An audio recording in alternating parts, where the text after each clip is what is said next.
Queridos, paz seja convosco. Bom dia. A paz do Senhor. A paz de Deus. Tem para todos os gostos, né? É um prazer estar aqui pela primeira vez na Igreja de Deus do Guará. Apesar de ter sido pastor aqui em Brasília, só numa igreja no Gama, 32 anos. E conheço o pastor Gesso. Não foi da maneira mais agradável, né?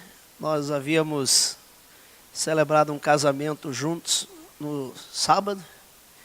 E logo em seguida nós recebemos a notícia triste que um dos seus filhos havia falecido.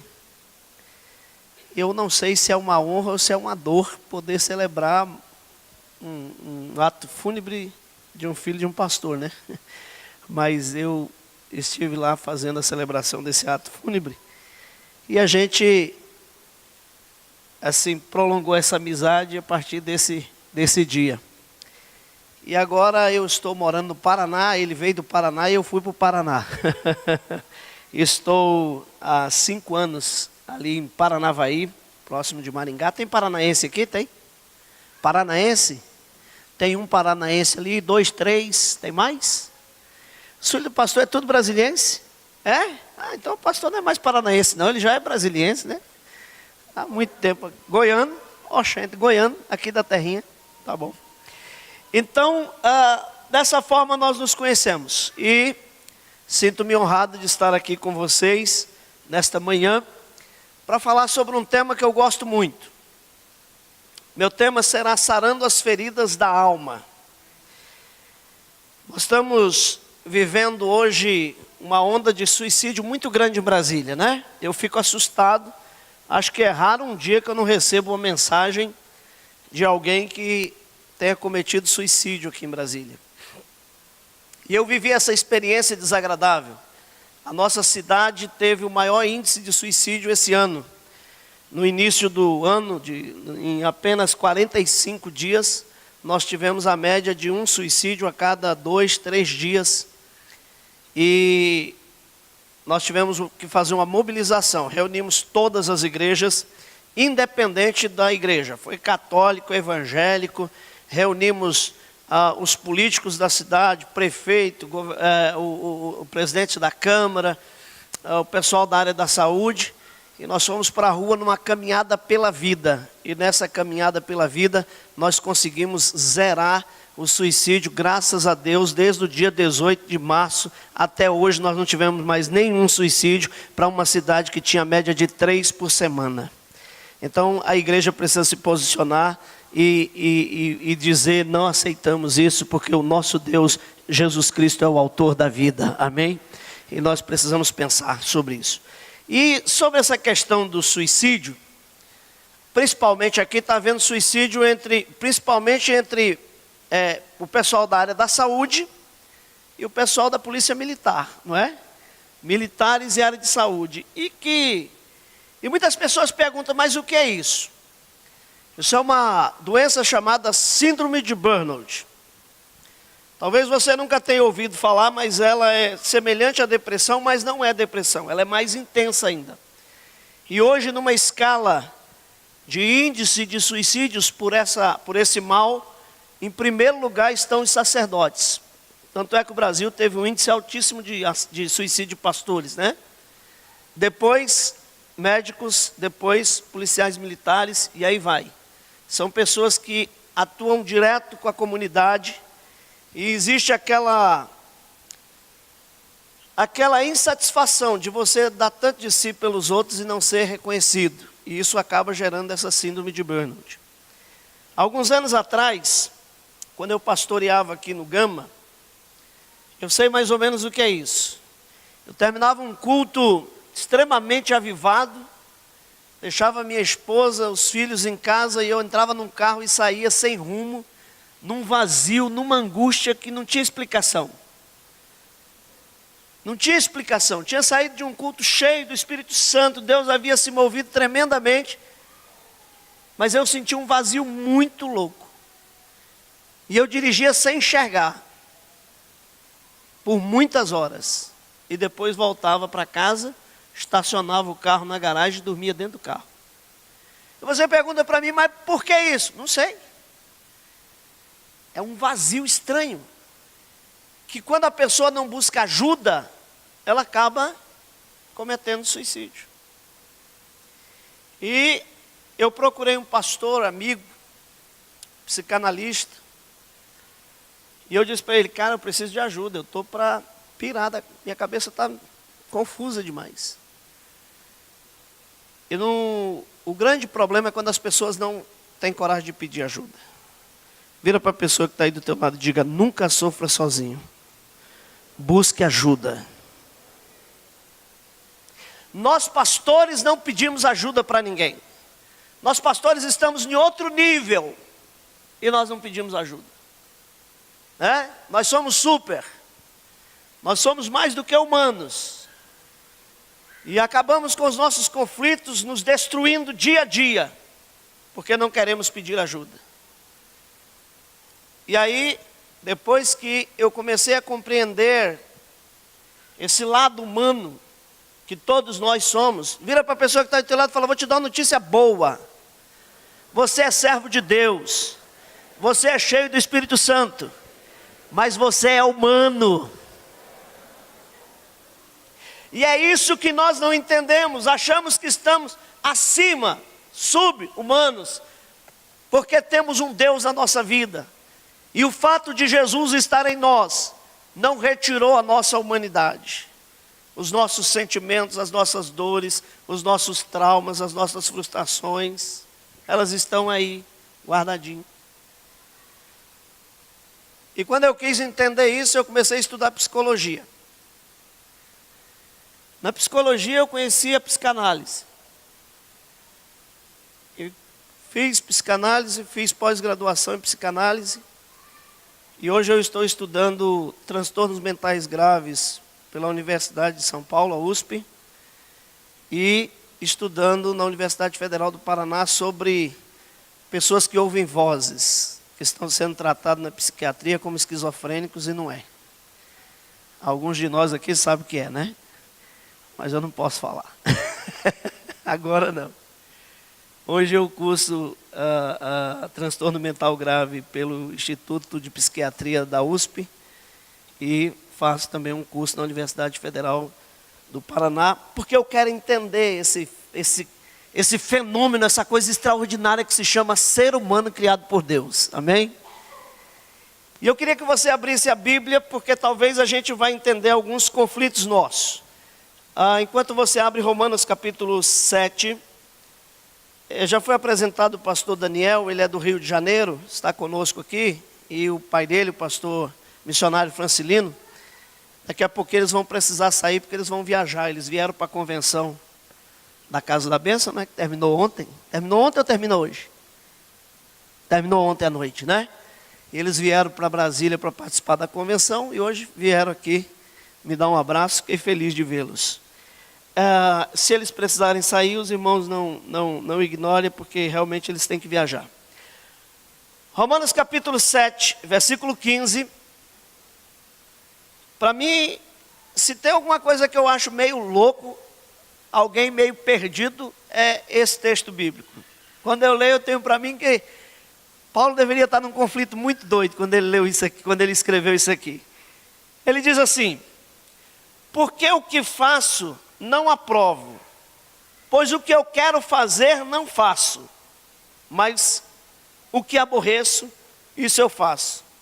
Se eu faço o que não quero, consinto com a lei que é boa, de maneira que agora já não sou eu que faço isso, mas o pecado que habita em mim. Porque eu sei que em mim, isto é, na minha carne, não habita bem algum, e com efeito o querer está em mim, mas não consigo realizar o bem. Porque não faço o bem que quero, mas o mal que não quero, isso eu faço. Ora, se eu faço o que não quero, já não sou eu que faço, mas o pecado que habita em mim. Amém? Vocês entenderam tudo isso aí? O que eu quero fazer, eu não faço. O que eu não quero, isso eu faço. E se eu faço o que eu não quero, já não sou eu que faço. Isso parece um negócio meio doido, não parece? Parece alguém que está num conflito psicológico terrível. Eu não estou conseguindo me entender. Eu estou fazendo coisa que não sou eu que estou fazendo. Mas como que eu estou fazendo que não sou eu que estou fazendo, se eu estou fazendo? Você entendeu? É fácil entender, Paulo. É fácil entender essa confusão toda. Eu vou resumir isso tudo numa frase bem simples. Quem já fez aquela oração? Senhor, me perdoa esse pecado. Eu prometo para o Senhor que nunca mais eu vou fazer. Amém? Quando chega na Santa Ceia seguinte, qual é a oração que ele está fazendo? Senhor, mais uma vez, não vou fazer mais. Na outra ceia ele está lá pedindo perdão do mesmo pecado. Não responda aos homens que eu não quero arrumar confusão. Quantas vezes a sua mulher disse assim, eu não vou mais fazer isso, e de repente ela faz de novo? E quantas vezes o seu marido, não responda, irmão, por favor. Seu marido diz assim, vamos ajustar, vai dar tudo certo, a partir de hoje eu não faço mais isso. E de repente, ele está fazendo. E pergunta para ele se ele diz assim, eu vou fazer só para judiar. Não, ele não percebe e fez. Ela não percebe e fez. Não dá uma sensação que a gente está programado para fazer alguma coisa que a gente não quer fazer? Ou não? Mas é essa a verdade. Nós fomos programados para ser quem nós somos. A Bíblia diz assim, assim como o homem pensa no seu coração, assim ele é. Ou seja, vocês já ouviram isso? Nós somos o resultado daquilo que pensamos. Porque o que define as nossas ações são os conceitos que nós temos. Façam assim. Façam contra a mão. Quem comandou essa ação? O cérebro.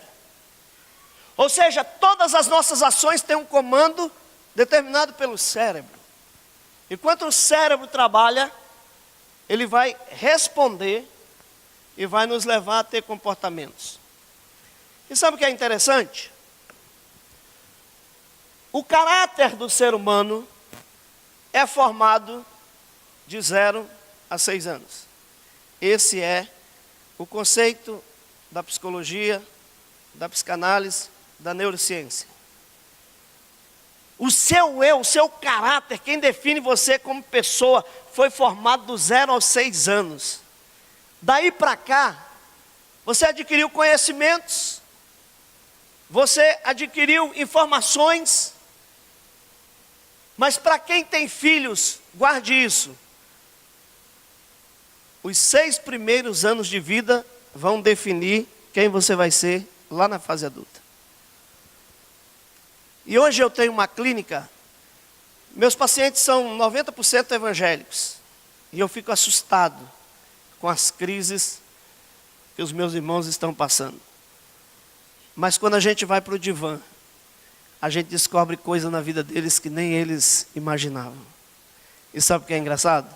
São cheios do Espírito Santo. São homens de oração, são mulheres de oração.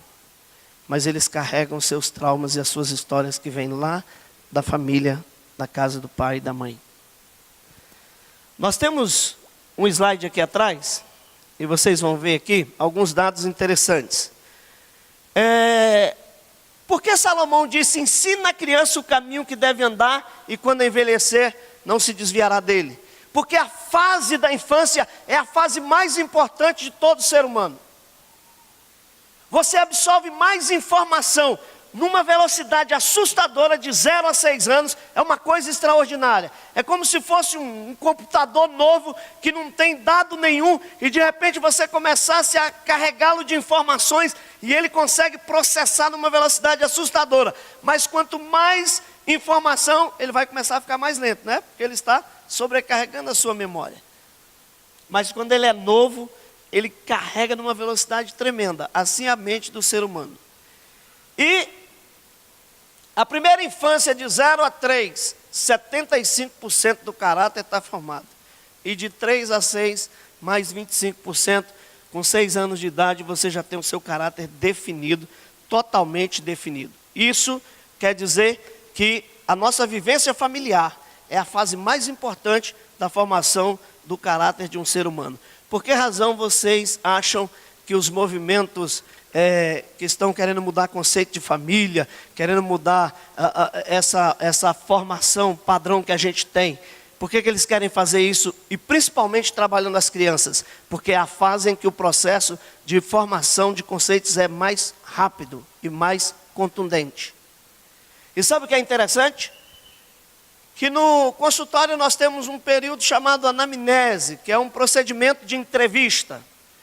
E nesse procedimento nós temos um momento chamado memórias significativas.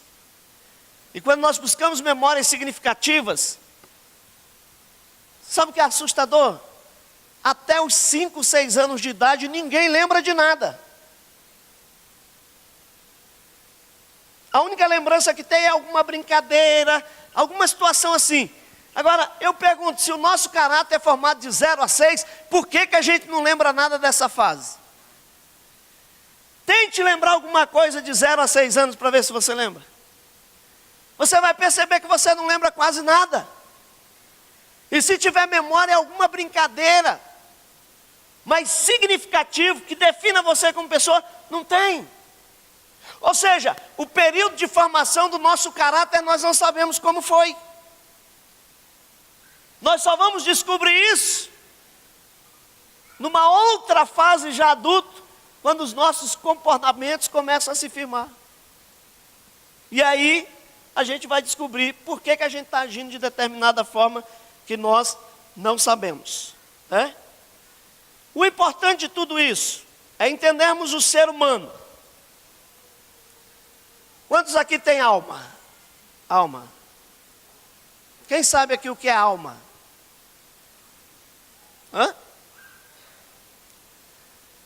O que é alma? Bom, nós somos formados de 3 tomos, ou a tricotomia como conhecemos: espírito, alma e corpo. Todos nós aprendemos isso. O corpo nós sabemos bem o que é, né? Porque a gente tem muito cuidado com ele, se preocupa bastante. O espírito, ao contrário do que muitos pensam, que o espírito é o centro das emoções, das dores, das tristezas, isso e aquilo, nada a ver. O nosso espírito só tem uma função no nosso corpo, nessa tricotomia, de nos fazer relacionar com Deus, mais nada. O teu espírito não sente dor, nem tristeza, nem alegria, nem nada. Nada disso está ligado ao espírito. O espírito é o único elo que o homem tem de ligação com Deus. Toda a comunhão que você tem com Deus se processa no teu espírito. O teu espírito se comunica com o Espírito de Deus na tua vida e faz com que você tenha relação. E fora disso, não há mais nada no ser humano que possa defini-lo na questão do espírito, a não ser o relacionamento com Deus. E nós temos a alma. E é importante pensar 2 coisas aqui: nem o corpo e nem o espírito está sob julgamento de Deus, porque a Bíblia diz que o corpo volta ao pó e o espírito volta para Deus que o deu. Ou seja, o espírito de todo ser vivente pertence a Deus e não está sob julgamento. O que está sob julgamento? A alma. Jesus morreu para salvar o quê? A alma. E a gente pergunta, o que é alma? E ninguém sabe. O lugar que mais se fala de alma é na igreja. Me ajudem. Quando o nosso corpo está doente, a gente procura qual órgão público ou qual lugar a gente procura para se tratar? O hospital, médico.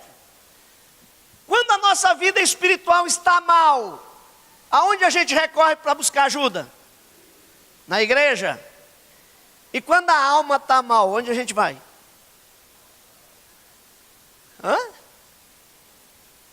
Onde a gente vai?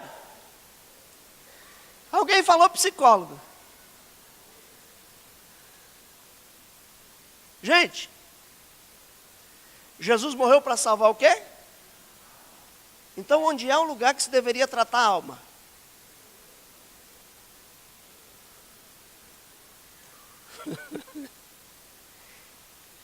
Até onde eu me entendo sobre essa questão, a igreja seria o lugar de tratar a alma. Mas sabe onde as pessoas tratam a alma?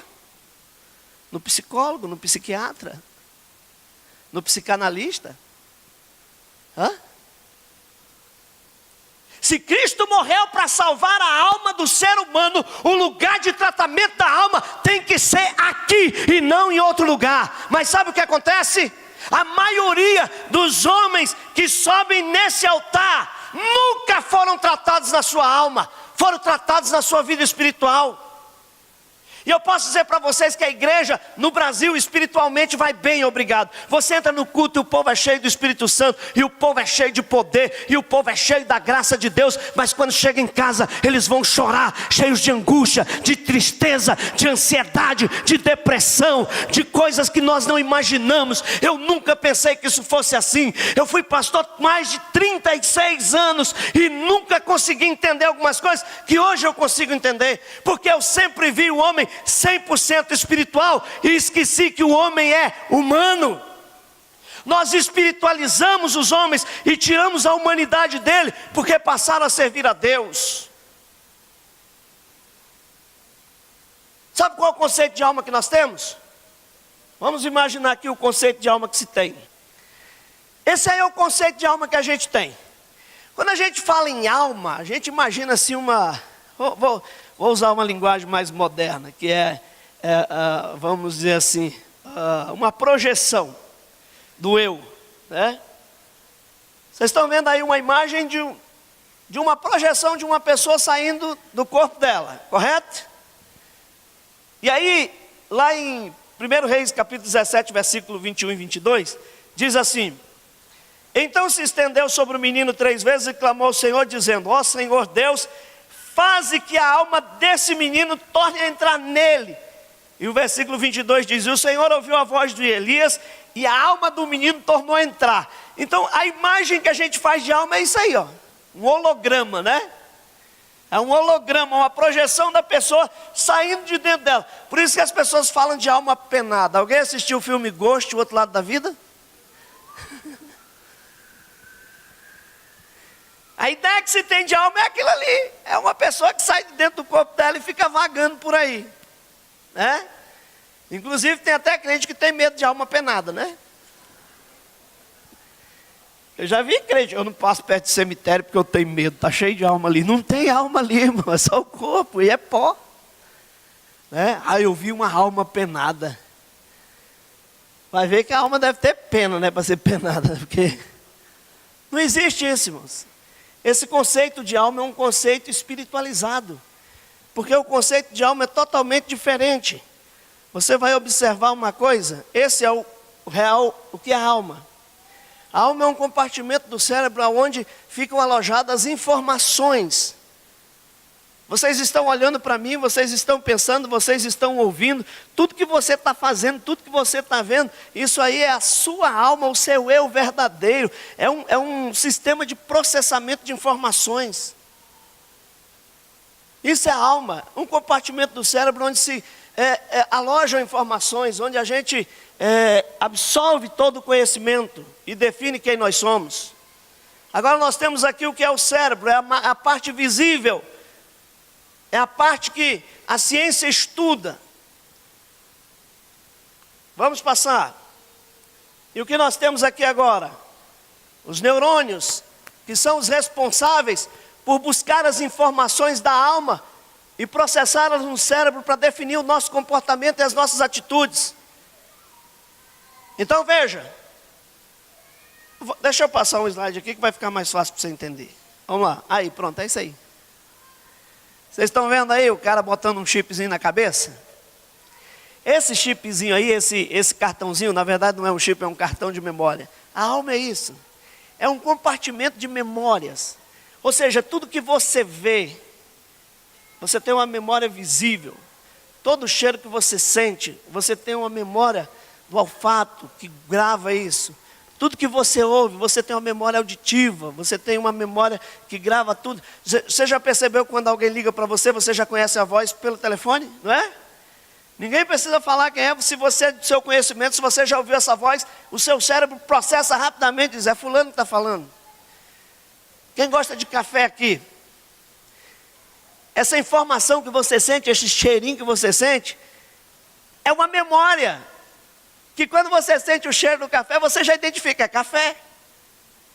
Ou seja, esse cartãozinho de memória aí vai sendo carregado de informações o tempo todo, para ir definindo quem você é.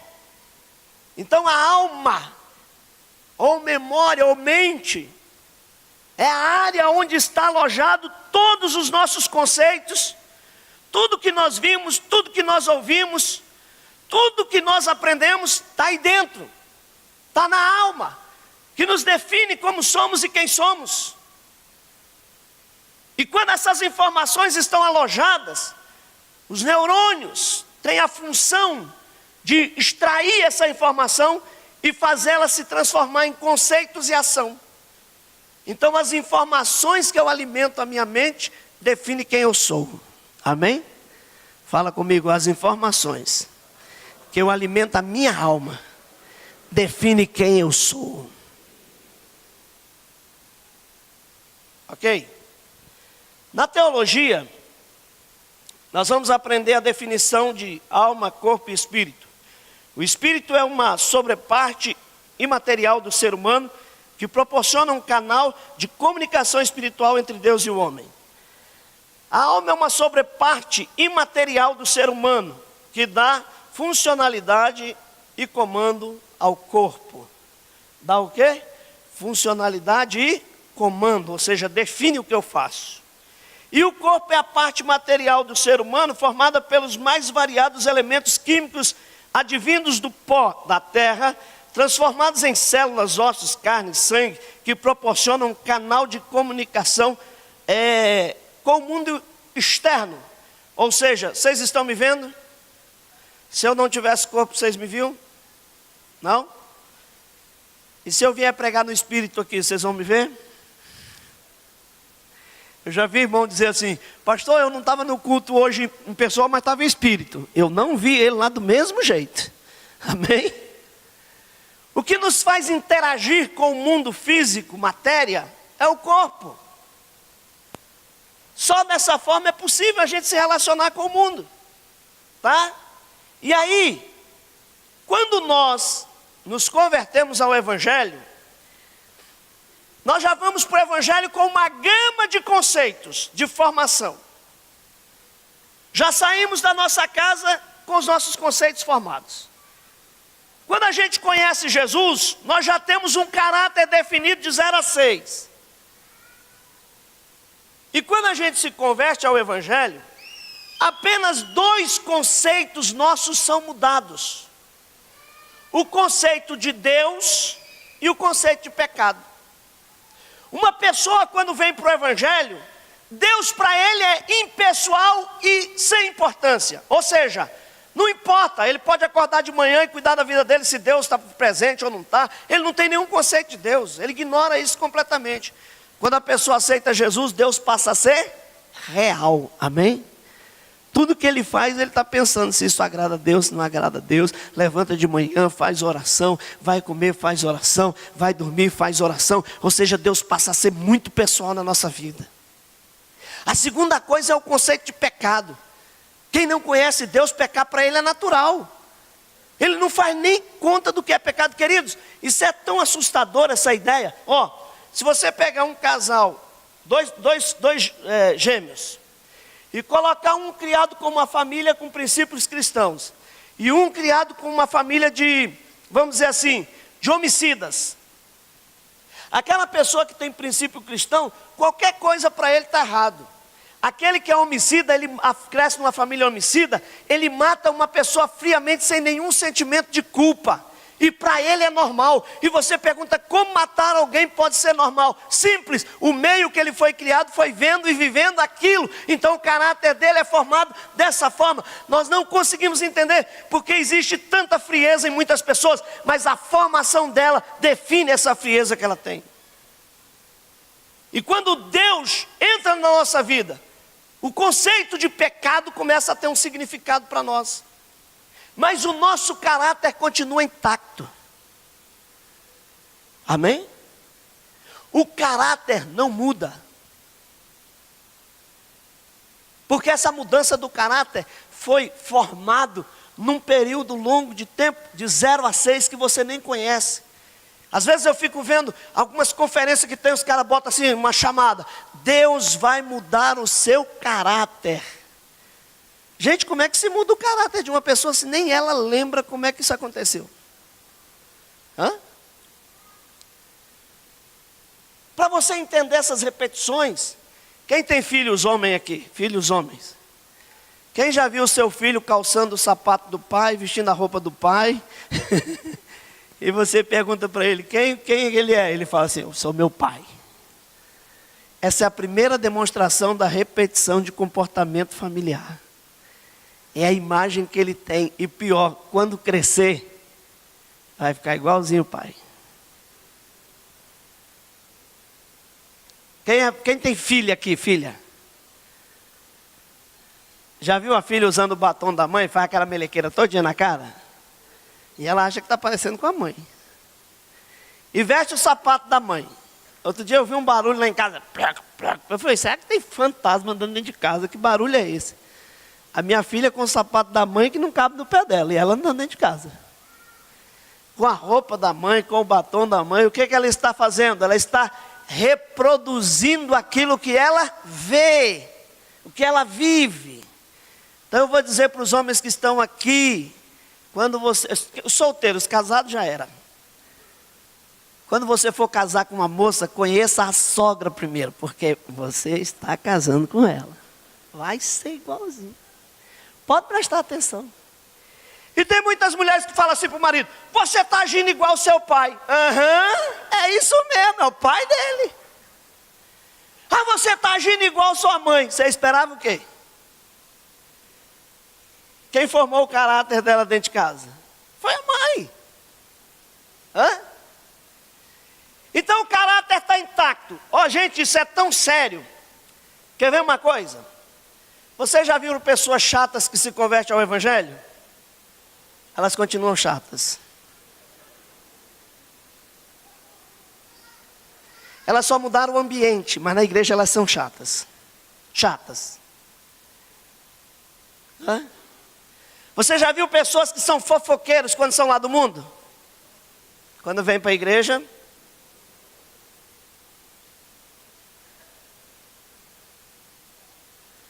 não estou querendo ferir ninguém, tá, gente?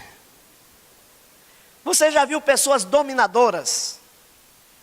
Quando elas vêm para a igreja, elas querem fazer parte da diretoria, dos departamentos, elas querem estar dentro de tudo, porque elas têm que saber de tudo, têm que controlar tudo. Ela controla em casa, controla no trabalho e controla na igreja.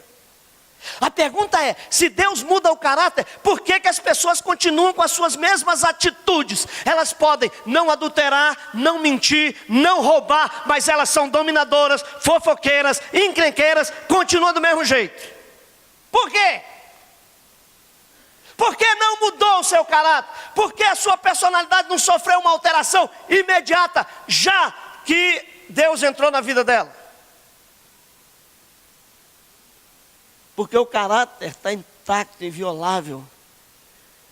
E só quem pode mudar o caráter de um ser humano é o próprio ser humano se abrir para mudanças.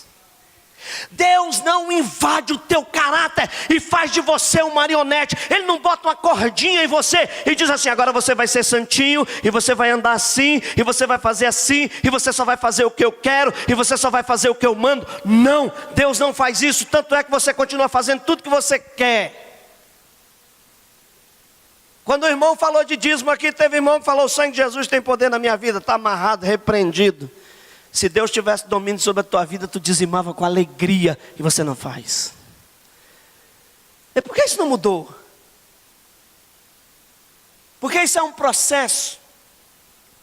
Eu estava pregando na igreja metodista domingo passado aqui em Brasília. E quando terminou o culto, uma irmã veio feliz da vida, comprou um monte de livro meu. Esse livro aqui, porque o que eu vou falar para vocês não conclui tudo que eu tenho. Aproveitar aqui para fazer um merchandising. Ela comprou um monte desses livros. Eu vou dar para o meu marido, vou dar para o meu filho, vou dar para o cachorro, vou dar para o gato, vou dar para todo mundo. Eu achei ótimo.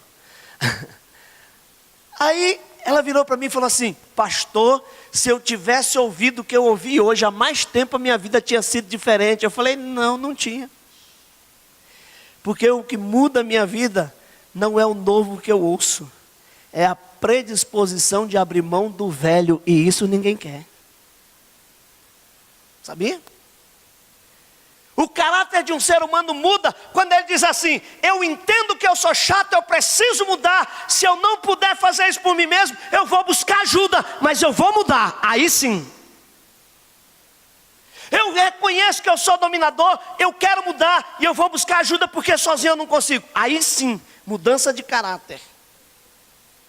Mudança de caráter não acontece num congresso com um monte de gente assim. Isso é individual, é pessoal. É tratamento pessoal. Quando uma pessoa se converte, isso é um processo.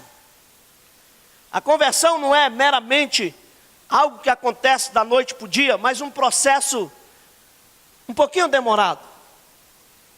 Paulo diz: porque eu não me envergonho do Evangelho de Cristo, porque ele é o poder de Deus. Presta atenção, irmãos, o poder de Deus é a palavra, amém? Fala comigo: o poder de Deus é a palavra. Nós achamos que o poder de Deus é a manifestação do Espírito, o poder de Deus é a palavra. Paulo diz: o Evangelho é o poder de Deus para a salvação daquele que crê. Ou seja, o Evangelho é informação que, quando atinge a alma do ser humano, provoca mudança de conceitos. E quando nós vamos em Filipenses capítulo 2, versículo 12, Paulo diz assim: desenvolvei a salvação. Gente, você já ouviu dizer que a salvação é um ato instantâneo? A pessoa aceitou Jesus, está salvo? Já ouviu? Hã? Nós temos duas linhas de pensamento teológico: calvinista e arminiano. Os calvinistas dizem que uma vez salvo, salvo para sempre. Não importa como você esteja vivendo, você está salvo. O arminianismo diz que você perde a salvação. Qual dos dois está certo? Eu acredito numa salvação instantânea quando a pessoa aceita Jesus e morre. Amém? Quem quiser ser salvo instantaneamente e não foi batizado ainda, fala: pastor, me segura meia hora debaixo d'água. Aí é salvo instantaneamente. Já foi direto para o céu. Amém? Lembra do cara que estava na cruz lá do lado de Jesus? Lembra-te de mim quando entrares no teu reino. Jesus disse: hoje mesmo tu estarás. Ali é instantâneo, irmão. Aceitou Jesus, não deu tempo nem de batizar. Já foi direto. Amém? Agora, quantas pessoas você conhece que aceitou Jesus e já desviou do Evangelho? Está longe. É? Passou 10, 20, 30 anos dentro da igreja e de repente abandona tudo. Que significado tem ficar 30 anos dentro da igreja e depois abandonar tudo? Nem aproveitou nada de Deus, nem aproveitou nada do mundo. Porque já passou 30 anos de vida, é muita coisa, né? Foi a vida toda. Paulo fala sobre desenvolver a salvação. Então, quando eu penso em desenvolver a salvação, significa que se algo precisa ser desenvolvido, não é instantâneo, porque se for instantâneo, não pode desenvolver. E depois entenda uma coisa: a Bíblia diz que aquele que começou a boa obra em nós, há de concluí-la até quando? Até o dia de Cristo. É um processo. Que processo é esse? Um processo de mudança de conceitos. Olha o que a Bíblia diz aí. Vamos ao próximo texto para você entender. Paulo, escrevendo aos Romanos, ele diz assim, ó: e não vos conformeis com este mundo, mas transformai-vos pela renovação da vossa. Sabe quando a tua vida muda? Quando os teus conceitos mudam. Amém? Então, como eu disse antes, o chato foi programado para ser chato. Amém? Fala para o irmão que está aí do teu lado: se tu é chato, tu está programado para ser chato. E tem gente que está tão programado que ele fala assim: eu sou chato mesmo, se quiser me aguentar assim, aguenta, se não quiser, problema, estou nem aí. Se quiser gostar de mim, gosta de mim assim, se não quiser, problema, estou nem aí.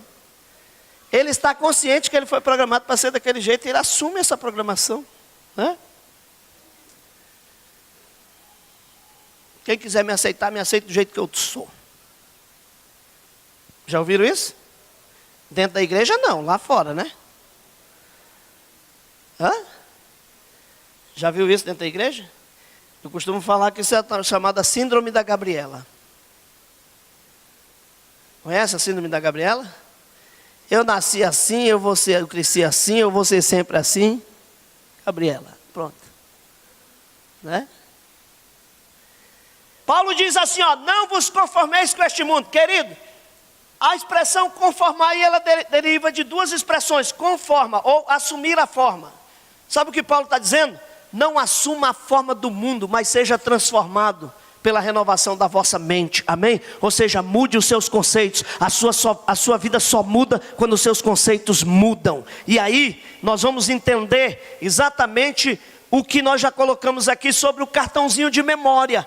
Olha só, logo a fé vem pelo ouvir, e o ouvir da palavra de Deus. Então imagine que esse cartãozinho de memória, esse cartãozinho, esse drivezinho aí, sem Deus ele tem informações. Com Deus essas informações precisam mudar, tem que ser formatado, tem que dar outra forma, tem que mudar a maneira de pensar.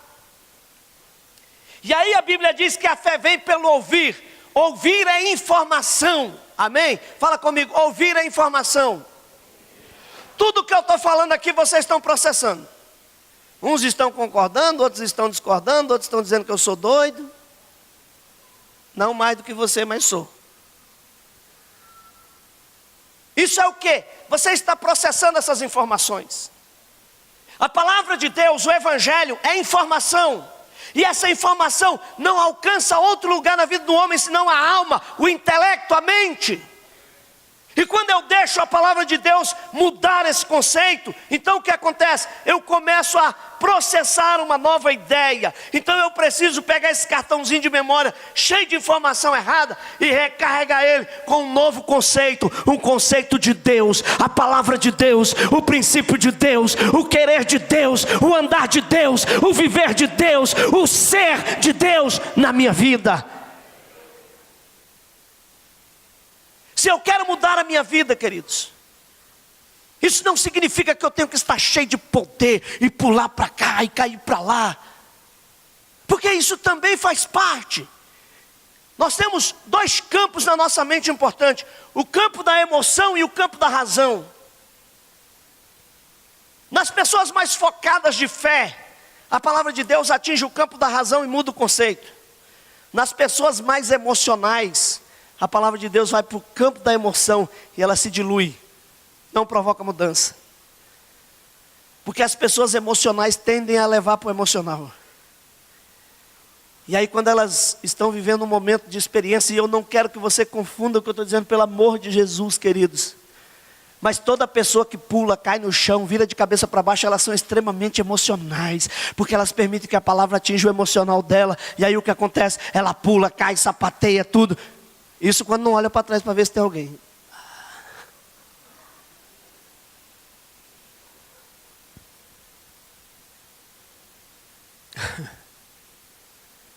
Mas sabe o que acontece? Quando ela volta para casa, a vida dela está do mesmo jeito. Os problemas são os mesmos. Ela chorou, ela pulou, ela falou em línguas, ela sapateou. Mas quando ela volta para casa, ela volta para a realidade. E quando ela cai naquela realidade, ela entra numa frustração. Com o passar dos anos de não ver acontecer o que ela sempre gerou de expectativa, por permitir que a palavra de Deus só atue no emocional, elas começam a se frustrar e se afastar do Evangelho. Nós temos mais pentecostais cheios do Espírito Santo, desviados do Evangelho, do que tradicionais que usam apenas a Bíblia como referencial. Sabia disso? Nós temos mais irmão que pula e cai no fogo e no poder, desviados do Evangelho, do que pessoas que vêm à igreja para estudar, para a escola bíblica, para treinamento de líderes, aprender a Bíblia. Esses não desviam nunca. Você entende? Então é necessário que haja uma mudança desse conceito. É necessário que a gente reprograme essa memória, essa mente. E aí, nós vamos para o próximo slide para a gente compreender. O cérebro tem uma função: extrair os conceitos da alma e transformar em ação. Ou seja, tudo que você ouve passa a ser informação, e a partir do momento que isso está no seu cérebro, passa a formar um conceito, e quando forma um conceito, passa a definir as suas ações. Então, se os seus conceitos estão errados, as suas ações estão erradas. Se os seus conceitos não são bíblicos, as suas ações não são bíblicas. Se os seus conceitos são de pecado, então as suas ações vão ser pecado.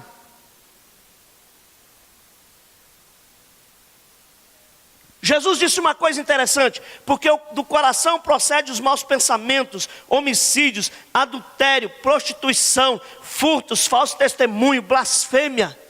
O coração não pensa. Jesus está falando aqui do pensamento. O Novo Testamento foi escrito em grego.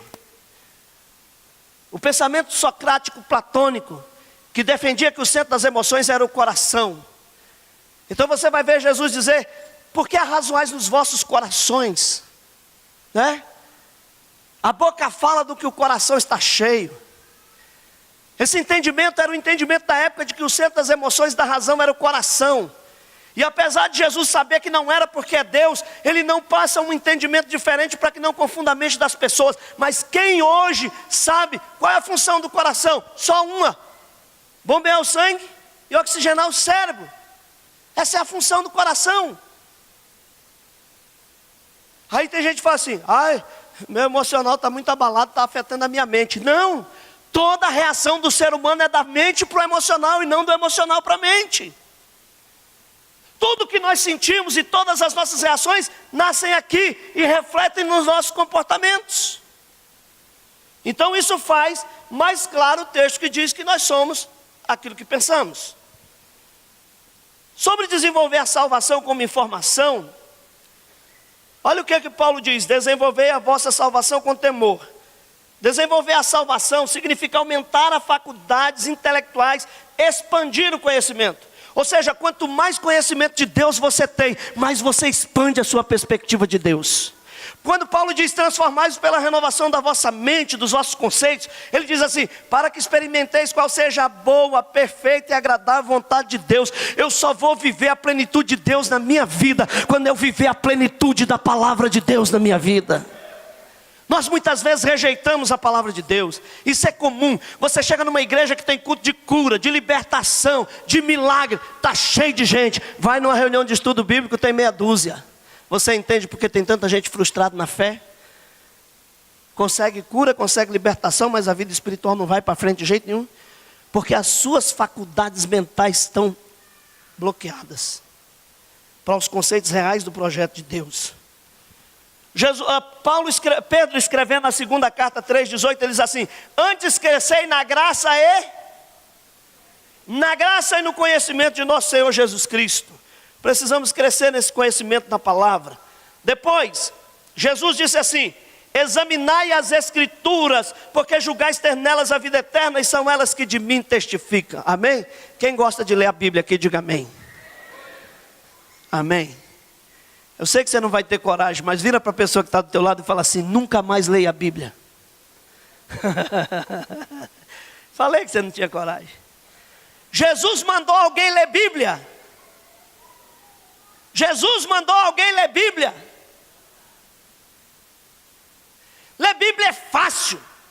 Não é à toa que a gente tem igreja com todo tipo de doutrina, porque as pessoas não examinam a Bíblia, elas leem a Bíblia e falam o que pensa. Quando você examina, você vai a fundo, você quer saber por quê, você quer saber por que Jesus disse isso, para quem ele disse isso, qual era a intenção dele ao dizer isso. Quando ele disse assim, ó, o que contamina o homem não é o que entra pela boca, mas o que sai. Ele não está dizendo que você pode beber uma cervejinha porque ela entra, ele está dizendo do mal que está dentro de você, que está saindo e impregnando as pessoas.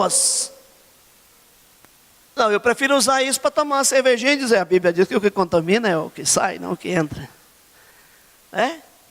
Está escrito. Eu tenho medo quando um crente abre a boca para dizer está escrito, porque quem mais usou essa expressão foi o diabo. E sempre distorcida, né? Jesus não mandou ninguém ler Bíblia. Eu acho mal bacana aquela liçãozinha que a gente tem na escola dominical, que tem que gravar o texto áudio, né? Memorizar. Gente, isso é um absurdo. O Senhor é meu pastor, nada me faltará. Amém? Onde está escrito isso? E na prática? Vem dar o dízimo. Está faltando dinheiro. Oferta. Está faltando dinheiro. Faz isso. Está faltando. Mas o Senhor é meu pastor e nada faltará porque está faltando. Então na prática isso é só uma informação e não uma realidade. Eu gravei bem o texto, mas ele não é verdade. Eu memorizei bem, mas não é verdade. Jesus disse, ele disse assim, ó: se vós estiverdes em mim, e a minha palavra estiver, se vós estiverdes em mim, e a minha palavra estiver, sabe o que a palavra está em?